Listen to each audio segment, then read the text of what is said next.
গ্রামবাসীদের সাহায্য করার জন্য সাদা চাঁদকে নির্দেশ দিয়ে গণেশজি আবার তার বাড়িতে ফিরে যান।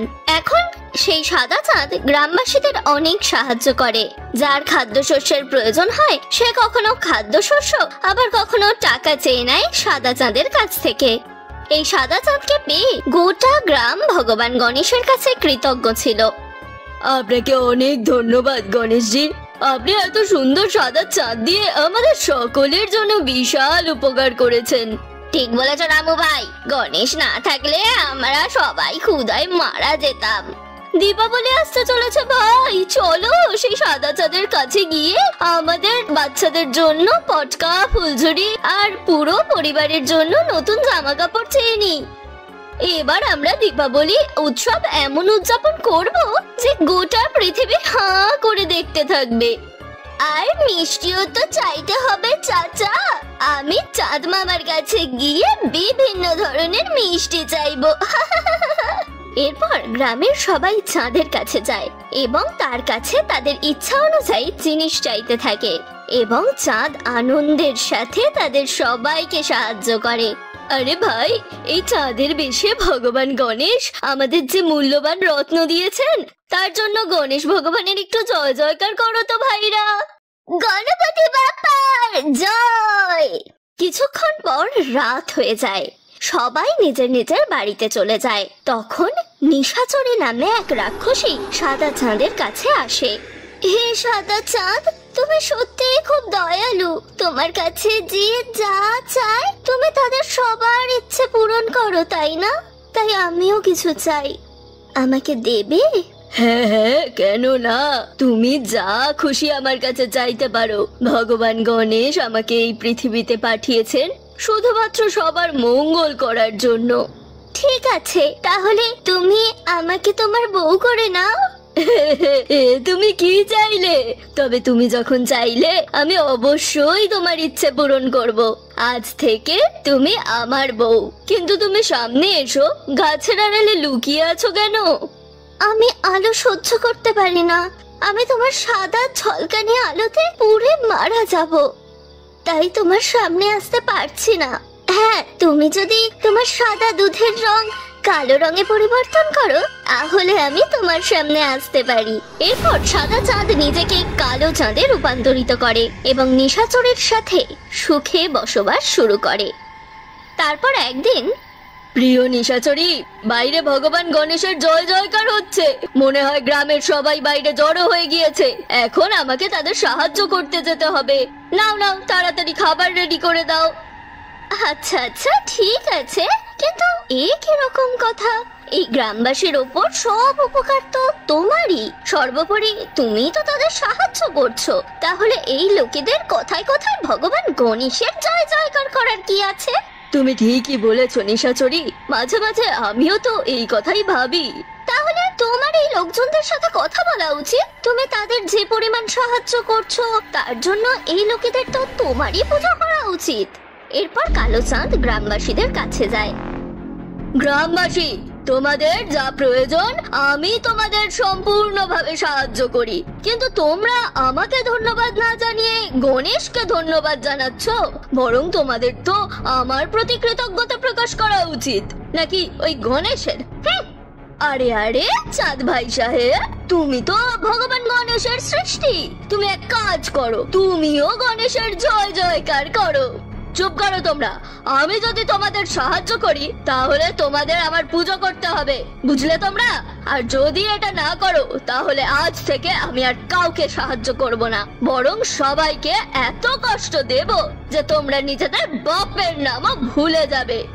হে চাঁদ, গতবার গণেশজি তোমাকে কিভাবে মেরেছিল সব ভুলে গেছো নাকি? ভুলে যেও না, তুমি কেবল এই পৃথিবীরই চাঁদ। তোমাকে ভগবান গণেশ আমাদের সকলের সাহায্য করার জন্যই তৈরি করেছেন। তুমি কিভাবে ভাবলে যে আমরা সবাই তোমার পুজো করব?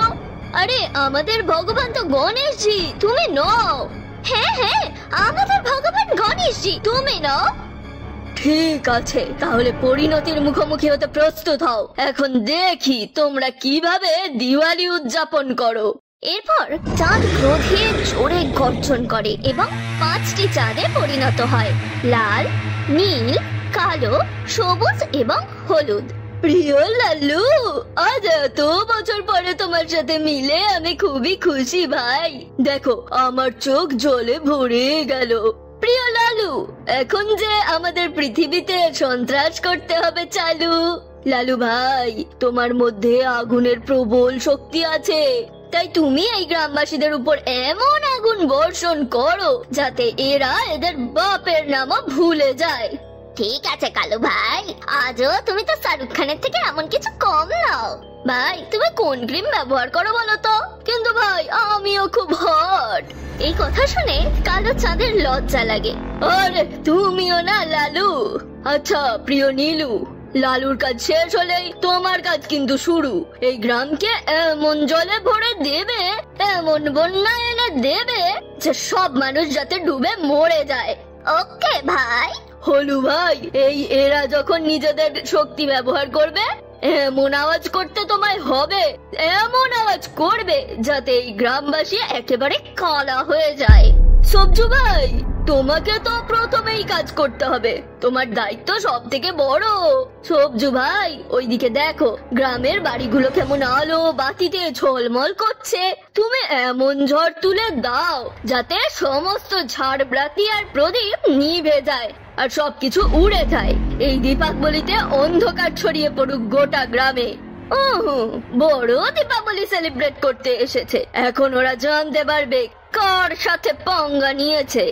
এরপর সবুজ চাঁদ গ্রামে এমন ঝড় নিয়ে আসে যে সাজানো গোছানো গ্রামটা একেবারে তছনছ হয়ে যায়। ঝড় তখনও শেষ হয়নি, তখনই লাল চাঁদের প্রভাবে গ্রামবাসীদের তৈরি থাকা সমস্ত ফসল পুড়ে ছাই হয়ে যায়। তাদের ফসল এভাবে পুড়তে দেখে গ্রামবাসীরা কাঁদতে শুরু করে।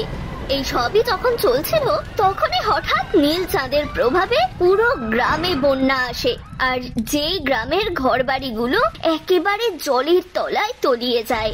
গ্রামবাসীরা কিছু বুঝে ওঠার আগেই হলুদ চাঁদ তার প্রভাবে এমন বিকট শব্দ করে যে গ্রামবাসীরা কানে হাত রেখে সোজা গণেশের মন্দিরের দিকে ছুটে যায়। আমাদের ফসল নষ্ট হয়ে গেছে, এখন আমরা আমাদের সন্তানরা ক্ষুধায় মারা যাব। গণেশজি, আমাদের সব বাড়িও ডুবে গেছে, তুমি বলো আমরা এখন কোথায় যাব আর কিভাবে তোমার আর মা লক্ষ্মীর পুজো করব? ভগবান, এই শব্দে আমার কান ফেটে যাচ্ছে। প্রভু, এই ভয়ানক শব্দ বন্ধ করো। তখনই গণেশের মূর্তি থেকে আলো বের হতে থাকে আর গণেশের মূর্তির কপাল থেকে লাল রঙের সূর্য দেখা দেয়। তারপর ভগবান গণেশের হাত থেকে একটি হলুদ সূর্য আবির্ভূত হয় এবং তার পা থেকে একটি সবুজ সূর্য প্রকট হয়। সব শেষে তার পেট থেকে একটি নীল সূর্য বেরিয়ে আসে।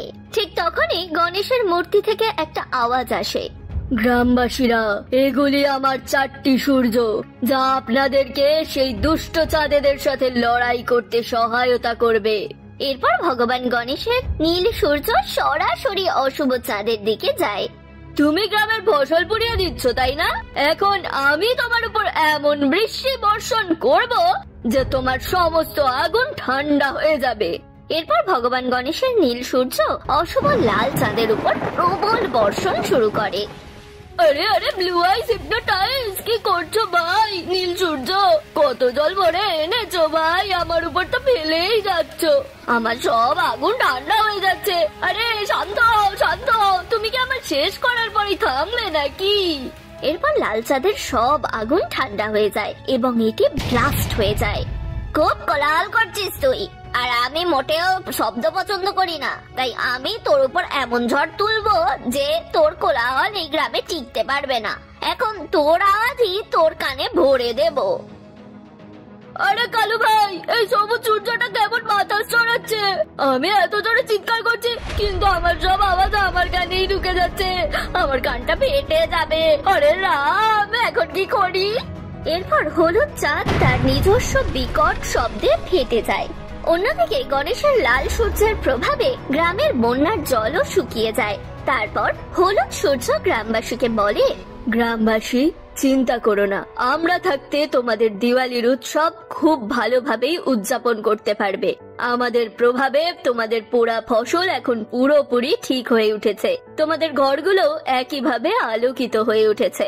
এখন তোমরা সবাই যাও আর দীপাবলি উদযাপন করো। গ্রামের সবকিছু আগের মতো ঠিকঠাক হয়ে যেতে কালো চাঁদ খুব রেগে যায়। তারপর রাগান্বিত কালো চাঁদ গ্রামবাসীদের জীবন্ত গিলে খেতে শুরু করে। কালো চাঁদের এই কাজ গ্রামে তোলপাড় শুরু করে। গ্রামবাসীরা আবার পালিয়ে গিয়ে ভগবান গণেশের কাছে আশ্রয় নেয়। হে বিঘ্নহর্তা, হে ভগবান গণেশ, হে মঙ্গল মূর্তি, তোমার সৃষ্ট সাদা চাঁদ এখন অহংকারে অশুভ কালো চাঁদে পরিণত হয়েছে। সে আর তার স্ত্রী নিশাচরী গ্রামবাসীকে জীবন্ত গিলে খাচ্ছে। তার থেকে আমাদের রক্ষা করুন ভগবান। গ্রামবাসীদের ডাক শুনে ভগবান গণেশ স্বয়ং তাদের সামনে হাজির হন। এরপরে ভগবান গণেশ রেগে যান এবং তার সুর লম্বা করতে শুরু করেন। তার লম্বা সুর পৌঁছে যায় কালো চাঁদের ঘরে, যেখানে সে নিশাচরের সঙ্গে বসে আনন্দের সাথে খাবার খাচ্ছিল। সেই সুর কালো চাঁদকে বেঁধে মন্দিরে নিয়ে যায়। আরে আরে শোনো, খাবার ছেড়ে কোথায় চলে যাচ্ছ? কে তোমাকে টানছে? ও বউ আমার নিশাচরী, তুমি চিন্তা করো না, আমি কিছু সময়ের মধ্যেই এই সমস্ত খেলা শেষ করে ফিরে আসছি। ভগবান গণেশের সুরটি ভগবান গণেশের কাছে কালো চাঁদকে টেনে নিয়ে যায়। কালো চাঁদ, তুই এভাবে শুধরবি না। আমি তোকে এই লোকেদের সাহায্য করার জন্য পাঠিয়েছিলাম, আর তুই আবার তাদের কষ্ট দিতে শুরু করেছিস। এখন গ্রামবাসীরাই আমাকে বলো, আমি কিভাবে এই অশুভ চাঁদের অবসান ঘটাবো। গণেশজি, এইটি আপনার সুরে ধরে কে টুকরো টুকরো করে দিন। গণেশজি, তাকে পাহাড় থেকে ঠেলে ফেলে দিয়ে এর অবসান ঘটান। আরে আরে চুপ করো তোমরা, বড় এসেছে আমাকে শেষ করতে। তোমরা জানো আমি কতটা শক্তিশালী, আর এই বাচ্চা গণেশ আবার কি করবে? হ্যাঁ, দুষ্ট কালো চাঁদ, আমি তোকে সব ক্ষমতা দিয়েছিলাম এই মানুষদের সাহায্য করার জন্য। অতএব আমি তোকে যে ক্ষমতা দিয়েছিলাম এখন আমি তা তোর কাছ থেকে ফিরিয়ে নিচ্ছি। এবার তোর ক্ষমতা দেখা। আরে আরে গণেশজি, আপনি তো বেকার রেগে গেলেন। আরে আপনি কোথায় আর কোথায় আমি? আপনি আমার মজাকে সিরিয়াস নিয়ে নিলেন তো। এখন এই রাগ ছেড়ে দিন আর আমার ক্ষমতা ফিরিয়ে দিন। গণেশজি, যে গ্রামবাসীদের আমি খেয়েছি, আমি এখনই তাদের আমার পেটের দরজা খুলে বার করে দিচ্ছি। এরপর একে একে সব গ্রামবাসী বেরিয়ে আসে। তারপর রাগান্বিত গণেশজি তার ত্রিশূলটি তুলে নেন, চাঁদের উপরে ছুঁড়ে দিয়ে তাকে চারিদিকে ঘোরাতে শুরু করেন। আরে আরে গণেশজি, কি করছেন? আমার মাথাটা গোল গোল ঘুরছে। আপনি তো বেকার রেগে গেলেন। তারপর সুযোগ পেয়ে চাঁদ গণেশের ত্রিশূল ছিনিয়ে নেয় এবং গণেশের দিকেই তাক করে। এবার তো এলো আসল মজা। শোনো গণেশ, তুমি একজন সাধারণ বালক, আমার সাথে পাঙ্গা নিও না কিন্তু। যেখান থেকে এসেছো সেখানে চুপচাপ ফিরে যাও। দেখো বালক, তুমি আমার রাগ দেখোনি। এরপরে ভগবান গণেশ ত্রিশূলটি ছিনিয়ে নিয়ে আকাশে চাপ দেন এবং চাঁদের উপর তার পা দিয়ে জোরে আঘাত করেন। এরপরে সে কালো চাঁদটিকে লাথি মেরে কিছুক্ষণ গ্রামবাসীদের সাথে ফুটবল খেলতে শুরু করেন। আরে রে রে রে, চরম অপমান। আরে গ্রামবাসী, আমি কালো চাঁদ, কোনো ফুটবল নয় যে আমাকে এভাবে লাথি মারছিস। আরে বাবা, আজ তো মজা এসে গেল। আজ সত্যি আমার দিওয়ালি। তারপর বিট্টু জোরে একটা লাথি মারে আর অপর দিক থেকে গণেশ এমন পাল্টা আক্রমণ করেন যার কারণে চাঁদ পাহাড়ের নিচে পড়ে যায়। ও আমার নিশাচরী, আমার স্ত্রী, আমাকে বাঁচাও। তোমার জন্য প্রলুব্ধ হয়ে আমি ভগবান গণেশের সাথে জগা খিচুড়ি করে ফেলেছি। বড় ভুল করেছি। ওরে মাথা মোটা, কোথায় গেলি তুই?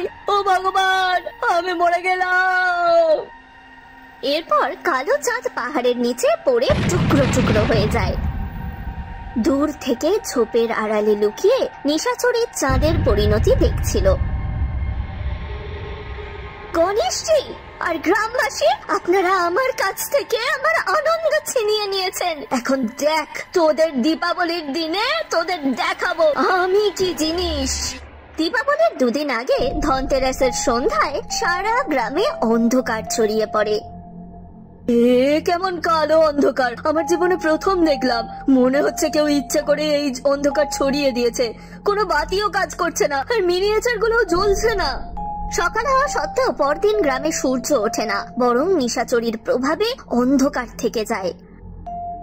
দীপাবলির দিন মানুষ লক্ষ্মী গণেশের পুজো করতে চেয়েছিল, কিন্তু চরম অন্ধকারের কারণে তা করা সম্ভব হয়নি। পুরো গ্রাম ভয় পেয়ে যায় এবং গণেশকে ডাকতে থাকে। এ কেমন মায়া প্রভু গণেশ, 3 দিন হয়ে গেল সূর্যদেবকে দেখিনি, সারা গ্রামে অন্ধকার ছড়িয়ে গেছে। আজ দীপাবলির দিন, আপনি বলুন আমরা কিভাবে আপনার আর দেবী লক্ষ্মীর পুজো করব? তখনই আকাশবাণী হয়। প্রিয় ভক্তবৃন্দ, এই অন্ধকার থেকে মুক্তি পেতে হলে তোমাদের গ্রামের প্রতিটি ঘরে, প্রতিটি রাস্তায়, প্রতিটি কোণায় এত প্রদীপ জ্বালতে হবে যে প্রদীপের প্রচন্ড আলোয় তোমাদের গ্রাম ঝলমল করে ওঠে। কারণ নিশাচরী নামক রাক্ষসী, যে কালো চাঁদের স্ত্রী, সে আলো সহ্য করতে পারে না। এরপর সমস্ত গ্রামবাসী একত্রিত হয় এবং সমস্ত গ্রামের প্রতিটি রাস্তায়, প্রতিটি কোণে সর্বত্র প্রদীপ জ্বালিয়ে দেয়, যার ফলে সারা গ্রামে আলো ছড়িয়ে পড়ে। সমস্ত প্রদীপের আলো যখনই নিশাচরীর গায়ের উপর পড়ে, তখনই সে পুড়ে ছাই হয়ে যায়। দুষ্ট চাঁদ ও তার স্ত্রী নিশাচরীর বিনাশের পর পুরো গ্রাম দারুণ আড়ম্বরের সাথে দীপাবলি উদযাপন করে।